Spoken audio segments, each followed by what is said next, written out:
Good morning बच्चों। सबसे पहले हम लोग को आज एप्लीकेशन ऑफ ट्रिग्नोमेट्री पढ़ना है और उसके लिए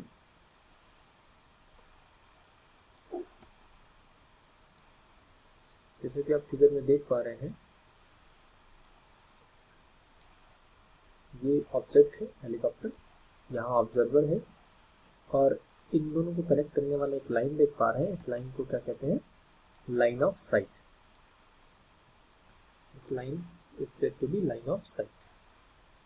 तो एक टर्म आपने देखा, लाइन ऑफ साइट क्या है? If an observer sites an object above और बिलो। तो यहाँ देखो, आप देख रहे हो कि ये ऑब्जर्वर से अबव है ऑब्जेक्ट। कई बार अगर मान लीजिए यहाँ ऑब्जर्वर होता और यहाँ ऑब्जेक्ट होता तो ये बिलो होता। The line segment joining the I of the observer, यहाँ ऑब्जर्वर की आंख को ऑब्जेक्ट से जोड़ने वाला जो लाइन है उसको हम बोलते हैं line of site. Okay, line of site समझ गए। नेक्स्ट टॉपिक है angles of elevation and depression. ठीक है, और इनके बीच में क्या रिलेशन?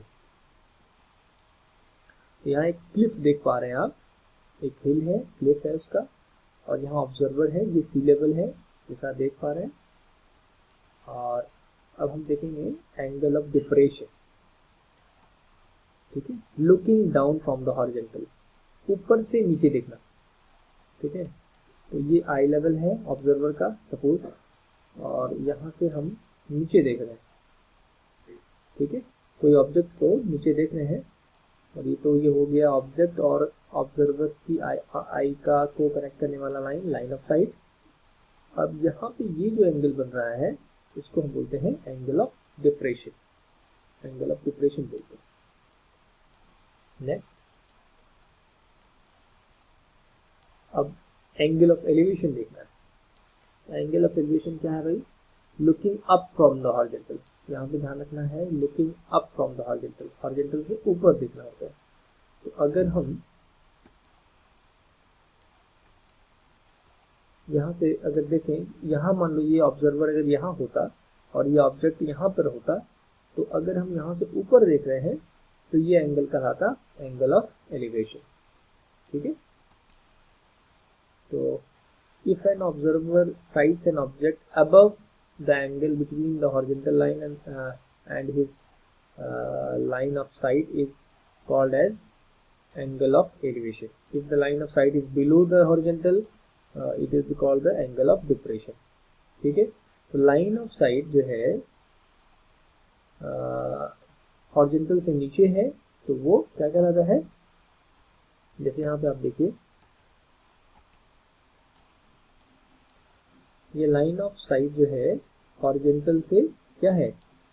अगर यहाँ ऑब्जर्वर है, जैसे यहाँ ऑब्जर्वर यहाँ है तो हॉरिजॉन्टल से ऊपर है, तब ये कहलाएगा एंगल ऑफ एलिवेशन। और लाइन ऑफ साइट हॉरिजॉन्टल से नीचे, देखो यहाँ अगर हम ये हॉरिजॉन्टल अगर इसको माने तो लाइन ऑफ साइट नीचे है, अब ये एंगल जो होगा एंगल ऑफ डिप्रेशन होगा। ठीक है, ओके। तो आप एक ही पिक्चर में आप दोनों चीजें देख पा रहे हैं, angle of elevation and angle of depression. ये लाइन ऑफ साइट कॉमन है, तो लाइन ऑफ साइट से ऊपर अगर हॉरिजॉन्टल है तो एंगल ऑफ डिप्रेशन, इससे नीचे हॉरिजॉन्टल है तो एंगल ऑफ एलिवेशन। ओके, अब एक और फिगर आप देख पा रहे हैं यहाँ पे, ये देखो, ये बर्ड है, ये इसका आई लेवल है, ये डॉग है, ये इसका आई लेवल है। ठीक है, और ये लाइन ऑफ साइट है दोनों के आई को कनेक्ट करने वाला। और यहाँ पे ये देखो, ये हॉरिजॉन्टल से नीचे लाइन ऑफ साइट तो एंगल ऑफ डिप्रेशन, हॉरिजॉन्टल से ऊपर लाइन ऑफ साइट तो एंगल ऑफ एलिवेशन। ठीक है, इतने एग्जाम्पल से ये आपका क्लियर हो गया होगा angle of elevation and depression. ठीक है, जब हम मतलब ऑब्जर्वर ऊपर देख रहे हैं तो एंगल ऑफ एलिवेशन होगा, नीचे देख रहे होंगे तो एंगल ऑफ डिप्रेशन होगा। सिंपल सी चीज। ठीक है, और एक चीज और यहाँ पे आप ऑब्जर्व करेंगे, ये दोनों एंगल कैसे हैं? Alternate interior angles. ये these angles are alternate integer angles. Okay, ये अल्टरनेट इंटीजर एंगल्स हैं और ये क्या होते हैं, इक्वल होते हैं। ठीक है, तो इसलिए एंगल ऑफ डिप्रेशन और एंगल ऑफ एलिवेशन इक्वल होंगे। ठीक है, एक और एग्जांपल आप देख रहे हैं, यहाँ पे एक टावर है और ये हाउस है। यहाँ से कोई ऑब्जर्वर अगर टावर के टॉप को देखता है तो उस केस में एंगल ऑफ एलिवेशन और डिप्रेशन आप देख पा रहे हैं, तो ये दोनों इक्वल होंगे। ठीक है, एक फिगर और आप देख पा रहे हैं, एक टावर है और ये एरोप्लेन है, और यहाँ से मान लो ऑब्जर्वर अगर देख रहा है या यहाँ से ऑब्जर्वर प्लेन को देख रहा है, तो ये लाइन ऑफ साइट हो गया, और ये एंगल 1 और एंगल 2 अल्टरनेट इंटीजर एंगल्स होने की वजह से एंगल ऑफ एलिवेशन और डिप्रेशन दोनों क्या होंगे, इक्वल होंगे। तो हमने यही देखा अभी तक कि एंगल ऑफ एलिवेशन क्या होता है, डिप्रेशन क्या होता है, और ये आपस में क्या होते हैं, इक्वल होते हैं। ठीक है, एक एप्लीकेशन से, ये जैसा आप एप्लीकेशन देख पा रहे होंगे, एक एप्लीकेशन से आप समझ जाएंगे कि किस तरह से हम एप्लीकेशन करते हैं ट्रिग्नोमेट्री का। ठीक है, क्वेश्चन है the angle of elevation of a building A to the building B is 30 degree. दो बिल्डिंग है और ए का बी से एलिवेशन कितना है, 30 डिग्री है। ठीक है, ये फिगर आप देख लीजिए। ठीक है, ये बिल्डिंग और building A to building B 30 degree. देखो ये बिल्डिंग बी है और बिल्डिंग ए के बॉटम से इसका एंगल ऑफ एलिवेशन कितना है, 30 डिग्री है। The distance between the buildings is 21 centimetre. दोनों बिल्डिंग के बीच का दूरी है 21 metre. Calculate how much taller building B is than building A. Building B building A से कितना टॉलर है। ये देखो क्या है ना, ये बिल्डिंग के टॉप का है ये सीन।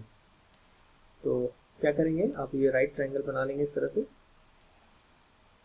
और ये जो डिस्टेंस वगैरह है मेंशन कर देंगे। ये देखो एंगल ऑफ एलिवेशन है 30 डिग्री।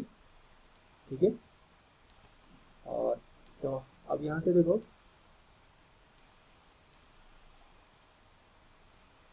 ये देखो 30 डिग्री, यहाँ से देखो ये 21 है ये लेंथ, ये h है और ये एंगल गिवन है।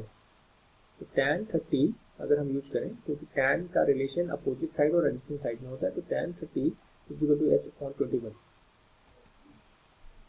ठीक है, अब इसको सिंप्लीफाई कर देना है। tan 30 की वैल्यू क्या होती है, 1/√3, या हम ऐसे लिखेंगे h is equal to tan 30 into 21, और इस तरह से tan 30 की वैल्यू रख करके सिंप्लीफाई हमने किया तो h is equal to 12.12 metre आ गया। तो इस तरह से हम ट्रिग्नोमेट्री का एप्लीकेशन से इस तरह के हाइट एंड डिस्टेंस के प्रॉब्लम को सिंप्लीफाई कर सकते हैं, सॉल्व कर सकते हैं। Okay, next question is what a boat is 60 meters out of sea. 60 meter समुद्र में है। जैसे ये बोट जो देख रहे हो समुद्र में 60 मीटर की दूरी पर है। The man is standing on a cliff 60 meter height. एक क्लिफ पर एक आदमी है 60 मीटर ऊंचाई पर। What is the angle of depression from the top of the cliff to the boat. अब ये जो बोट देख पा रहे हैं आप, इस बोट से एंगल ऑफ डिप्रेशन, ये अगर हम ये हॉरिजॉन्टल ये इसको माने तो ये एंगल ऑफ डिप्रेशन हुआ, ये कितना होगा। ठीक है, तो आप देख रहे होंगे कि ये अल्फा है। अगर मान लिया हमने कि ये एंगल ऑफ डिप्रेशन अल्फा है, तो ये भी अल्फा होगा, हमने देखा है कैसे होगा। और ये 60 मीटर ऊंचाई पर, ये 60 मीटर दूरी पर है, मतलब ये दोनों लेंथ दिए हुए हैं। तो फिर से हम क्या करें, टी रेशियो का एप्लीकेशन करें। तो tan alpha is equal to tan क्या होगा, opposite side by adjacent side 60/60। तो tan alpha is equal to 1 हो गया, और 1 होता है किसकी वैल्यू, tan 45 की। तो tan alpha is equal to tan 45, तो alpha is equal to 45। Okay, alpha is equal to 45 degree. ठीक है, तो इस तरह से हमने देख लिया कि एंगल ऑफ डिप्रेशन कितना है यहाँ पे, 45 डिग्री। ओके, नेक्स्ट प्रॉब्लम देखते हैं।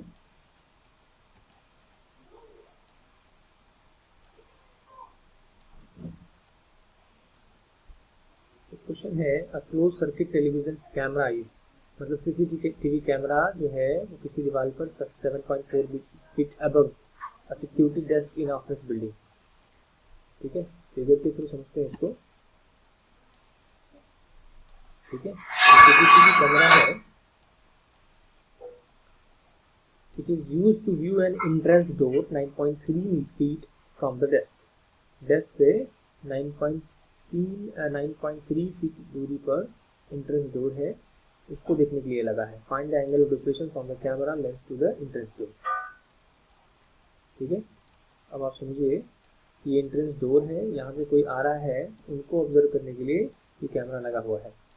पूछा क्या जा रहा है, find angle of depression from the camera, इस कैमरा से टू द एंट्रेंस डोर का एंगल ऑफ डिप्रेशन कितना है, ये पूछा जा रहा है आपसे। ठीक है, तो क्या करेंगे,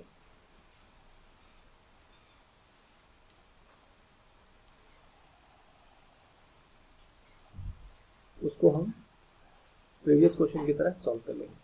नेक्स्ट क्वेश्चन है, current and heater are on opposite sides of a tree. किसी ट्री के दोनों अपोजिट साइड पर है, करंट को हमने के से रिप्रेजेंट किया है, हीटर को पी से रिप्रेजेंट किया है। The angle of elevation to the top of the tree from the current is, current से टॉप ऑफ द ट्री का एंगल ऑफ एलिवेशन 45 डिग्री आप देख पा रहे हैं, and from Peter is 60 degree, Peter से कितना है 60 डिग्री पे है, ये 60 डिग्री एंगल ऑफ एलिवेशन है। If the tree is 5 meter tall, tree की का हाइट है 5 metre, who is closer to the tree, कौन पेड़ से नजदीक है, करंट और पीटर। तो करंट का डिस्टेंस हमने के से स्मॉल के से एज्यूम किया है और पीटर को पी से एज्यूम किया है। ठीक है, तो अब अगर हम इसमें tan 45 अप्लाई करें तो ये हो जाएगा 5 अपोजिट बाई के, है ना, 5 बाई के। और आपको ये भी पता है कि tan 45 की वैल्यू क्या होती है 1। ठीक है, तो k into 1 that is k is equal to 5, tan 45 तो 1 हो जाएगा, तो यहाँ tan 45 आगे लिख के आगे हमने 1 कर दिया इसमें, 5/1 that is 5, k is equal to 5 meter, मतलब k करंट जो है पेड़ से 5 मीटर की दूरी पर है। सिमिलरली tan 60 यहाँ अप्लाई करेंगे, तो tan 60 is equal to 5/3, but tan 60 square root 3 होता है और इसको सिंप्लीफाई करने पर 3.89। तो आप देख रहे हैं कि दूरी कम है पीटर का, तो Peter is closer to the tree, Peter is closer to the tree, since distance is shorter. Okay, very good. Next question देखते हैं, you sight a rock climber, आप अगर देख रहे हैं कोई रॉक क्लाइंबर है on a cliff at 30 degree, उसका एलिवेशन कितना है 30 डिग्री है। The horizontal ground distance to the cliff is 1000 feet, cliff से horizontal ground distance to the cliff, cliff का हॉरिजॉन्टल ग्राउंड डिस्टेंस कितना है 1000 फीट है। Find the length of line of sight distance to the rock climber, ये distance पूछ रहा है आपसे। ठीक है, तो ये जो वैल्यूज हैं हम पहले पुट कर लेते हैं। ये 30 डिग्री दिया हुआ है, ये 1000 फीट है, इसको आप देखिए 1000 फीट है। इसको मान लिया जो पूछा जा रहा है कि this line find the line of sight distance to the rock of climber, तो x मान लिया हमने। तो cos अगर हम अप्लाई करें तो cos इज इक्वल टू होता है एडजेसेंट साइड बाय हाइपोटेनस, तो cos 30 degree equal to 1000 by x, तो x is equal to 1000 by cos 30 degree, और cos 30 डिग्री की वैल्यू हम रखेंगे √3/2, सिंप्लीफाई करेंगे तो 1154.7 फीट आ जाएगा। ठीक है, उस तरह से हम एप्लीकेशन देखेंगे। तो और जल्दी में हम क्वेश्चन और देख लेते हैं। Aeroplane pilots sites A life raft at a 30 degree angle of depression. ठीक है, लाइफ राफ्ट को वो 30 डिग्री एंगल ऑफ डिप्रेशन पे देखता है। The aeroplane altitude is 3 kilometre. ठीक है, एरोप्लेन एल्टीट्यूड 3 किलोमीटर, इसका एल्टीट्यूड है 3 kilometre. What is the airplane surface distance d from the raft, surface distance d from the raft पूछा जा रहा है। ये 30 डिग्री है तो ये भी 30 डिग्री होगा, ये 3 किलोमीटर दिया हुआ है। ठीक है, हमसे क्या पूछा जा रहा है, ये एयरप्लेन का मान लो ये हॉरिजॉन्टल डिस्टेंस पूछा जा रहा है। ठीक है, सरफेस डिस्टेंस मतलब हॉरिजॉन्टल डिस्टेंस, तो tan 30 अप्लाई किया तो tan 30 इक्वल टू 3/d, और इस तरह से d is equal to 3/30 tan 30, और tan 30 की वैल्यू पुट करके सिंप्लीफाई कर दिया तो ये आ गया 6.2 किलोमीटर, मीन्स